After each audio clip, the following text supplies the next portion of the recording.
Hello, my beautiful movie peeps. I just got done watching the latest thriller directed by Olivia Wilde titled Don't Worry Darling. And with Don't Worry Darling, we follow Florence Pugh's character, who is a woman living in a 1950s experimental community named Victory. Her and her husband Jack, played by Harry Styles, seem to be living the perfect life until she realizes everything is not what it seems. And that's all pretty much say without giving any spoilers to you guys. This will be a spoiler-free review. Now, elephant in the room, we gotta talk about it. This movie has a lot of drama attached to it. Well, I'm just gonna say up front, while all that stuff is intriguing and interesting, I am all gonna put it aside for this specific review because I feel like some people are letting the outside drama kind of cloud their judgment or be a little extra harsher with this movie, which hey, I can understand and not blame some people. I'm just here to say, before you go watch this movie, some of you might look up the Rotten Tomatoes score and see it's sitting at 38% with 192 reviews, meaning 192 professional critics who went to go see this movie, only 38% of them came out liking the film. It would have you thinking this film is unwatchable, it's utter garbage,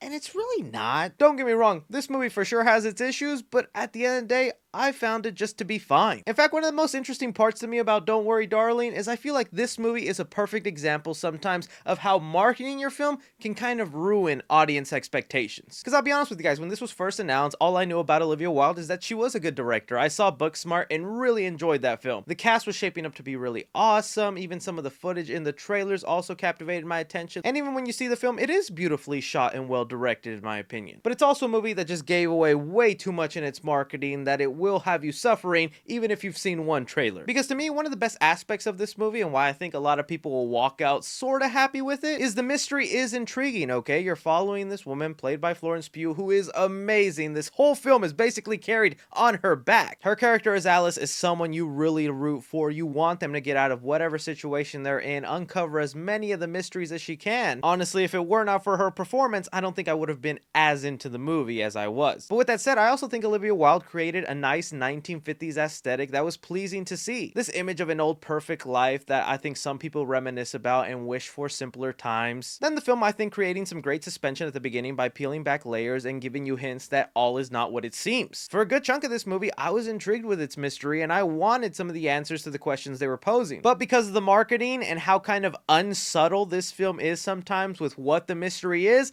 I feel a lot of people will guess what's coming at the end of this movie within like 20 minutes in. And with this hitting the 2-hour mark, I felt this film could have benefited a lot more if it was just better paced, not holding so much back on the mystery, because when everything starts to get unveiled and you realize what's really going on, you're intrigued by it, you want more answers, and the movie just rushes to end. There were a lot of slumps in the middle from the start of the movie until it starts getting good again, and a lot of that will be because of the back and forth with Florence Pugh and Chris Pine. I thought it took a lot of time for those two characters to kind of interact with each other, and when they do, there's sort of this cat and mouse energy I wish the movie played on a little more, because Chris Pine is kind of great as this character of Frank. A complete douche, but he's someone that poses a great challenge for Alice, and you want her to fight back and succeed. And heck, I'll just quickly mention it, Harry Styles, I know there's clips going around and memes about how he's a terrible actor.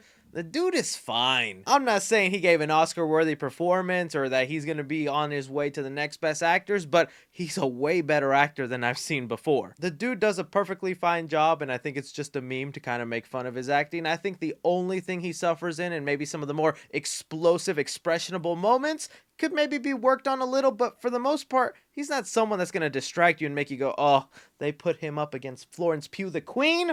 Get him out of here. And look, I'm not even a big Harry Styles fan. I've listened to Watermelon Sugar enough times on the radio to despise this guy's voice. Watermelon sugar, watermelon sugar. So really, when it comes down to it, I enjoy Don't Worry Darling, but I think it is very surface level. For a 2-hour movie, it does not do much to dive into some of the themes it's presenting. That along with the pacing and unraveling of the mystery, this feels more like it should have been an episode of The Twilight Zone instead of a 2-hour feature that was stretched out. And also I add in, this might just be a nitpick for me, I think there were too many instances of them trying to go for art over substance. I think you'll know what I mean when you see the film, but it tries to do a lot of weird imagery to kind of set the vibe and tone when I felt it was all just wasting time. It's like, I get it, dancing ballerinas in a black and white setting, art, man, am I right? But I think it just extends the time more and keeps your audience frustrated when it's like you have great themes, you have a great story, great performers, use that as your strength. We can't all try to be A24. So for Don't Worry Darling, I'm gonna give action 1.5 stars. This is a slow, somber movie that I think the pacing could have been better, and most of the action happens towards the end, whereas where I wish some of the runtime could have spent more time with. Comedy in the movie, I'm gonna give it 2 stars. Not so much because they have a couple of jokes in here that'll get you chuckling, but there are moments in here that I think just make you laugh when it's not intended to be a funny moment. Drama in the movie, I'm gonna give it 3 stars. I really wish this film could have dug a little deeper into some of the themes it was presenting, but it was so surface level that it was almost afraid to try and tackle those themes, and it could have been so much more interesting to see others' perspectives in this community than just Alice. That's again where I feel they just rush the ending and don't let us sit with what's actually going on. Horror in the film, I'll give it 2 stars, because when you do find out what is going on, I think it's a scary situation, especially for women. The idea also mirroring our society that we have a rising number of people who think this way and think that maybe some of the things going on in here wouldn't be such a bad idea. And suspense in the movie, I'll give it 3.5 stars. While the pacing of the movie kind of ruins your suspense, I think you're still intrigued by the mystery. You want the answers, you like the little clues that are being thrown out there. It's just when you get those answers, it all gets rushed and ended quickly. Casual fans, I'm gonna give it a B-. Cinephiles, I'm gonna give it a C+. And critically, I'm going to give it a C+. For Don't Worry Darling, while I think it's a movie that's going to be enjoyable for a lot of people, its failure to execute its premise well does make it a non-priority for me, making me suggest to you to wait and rent this one. That'll do, Donkey. That'll do. Again, that's just my opinion on the movie. I think there was a lot of enjoyable things on here. I fall somewhere more on the mixed to positive, but with how expensive it is to go out to the movies, you can wait for this one on streaming or when you want to rent it. Still, I want to hear from you guys if you went out to go see Don't Worry Darling. Where do you fall on the movie? What could it have done better? What did it do good? Anything and everything, be sure and like, subscribe, follow me on Twitter at 3C Films or on TikTok at 3C Films. But as always, I'm Chris. Take care.